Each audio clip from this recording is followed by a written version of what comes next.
Friends and families, as COVID has become so rampant and so difficult, I am taking this position to show you what are the things that we are doing today in the ICU to help a lot of our patients.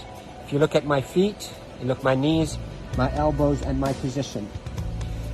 We are now in a difficult situation. We're having hard time really delivering oxygen to our patients. We are having truly hard time treating our patients with respiratory failure on the ventilators. So what I showed you is one of the maneuvers that will help you move the oxygen into your lungs and move your lung secretions. So there are this position that I showed you at the beginning of this video helps you to send oxygen to the lower part of your lungs. COVID will attack the lower parts of your lungs, seep out fluids that is as thick as glue, block the lungs, and lead to suffocation, literally, and respiratory failure. Many studies, without a shadow of a doubt, have shown that the best way that we can deliver oxygen is we, the ICU team, place patients in a position on their stomach. Even the better position is what I showed you at the beginning of this video, where you're on your hands and your knees, then you drop your elbows like this and you put your head down and you breathe in deep and you cough. This is called proning. Proning, P-R-O-N-I-N-G, proning position. That position, search it on the internet so you'll see even more illustrations and details, but that position is extremely effective in mobilizing all that gunk and thick secretions, glue-like secretions out of the bottom of the lungs, which is the bigger part of the lungs, out so you can cough it up. And that will recruit your lungs and protect your lungs from suffocating with COVID. The hand washing, don't pick your nose, masks is extremely essential. And there are a lot of people who are talking about it, but what I'm talking to you about is from the heart of the intensive care unit.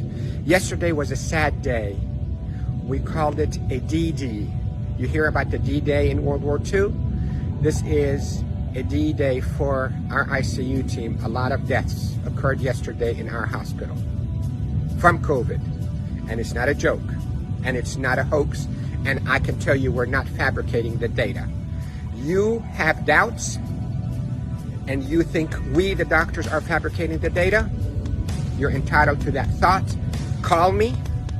I will take you and show you how people are unnecessarily dying because of this virus. So, to protect you if you get a lung complaints from that COVID, lay down on your stomach as much as you can, 8, 10, 12 hours a day. And if you can be on your hands and knees and put your hands down like this and put your head down so your back is going downwards. In yoga, they call it downward dog. You can drain your lungs. The way to liquefy those secretions also, you can drink ginger and curcumin that is sweetened with a little bit of natural honey. It will soften all those secretions and will come out. The reason we are seeing all those respiratory failures and the respirators and the ICU is because the lungs are being suffocated with that gunk and thick glue-like fluids and secretions and dead cells. So what we hope to do is we hope to move those and not trap them inside your lung and form a glue or like concrete that blocks your lungs, but move them, soften up with those secretions with ginger and curcumin with sweetened honey, and move them by laying down on your stomach or even on your knees and your elbows and put your head down. And if you have a family member that know how to keep themselves protected from being too close to you, let them do a little bit of fine tapping on your chest and mobilize all those secretions. With this, I hope you stay safe. Yes, I am Dr. Rafai. I am a doctor here in Panama City, Florida, and I care for patients with acute COVID in intensive care units of all our hospitals. Love you all. Stay safe. Share this because proning saves lives in the ICU. proning saves lives in the ICU. Love you all.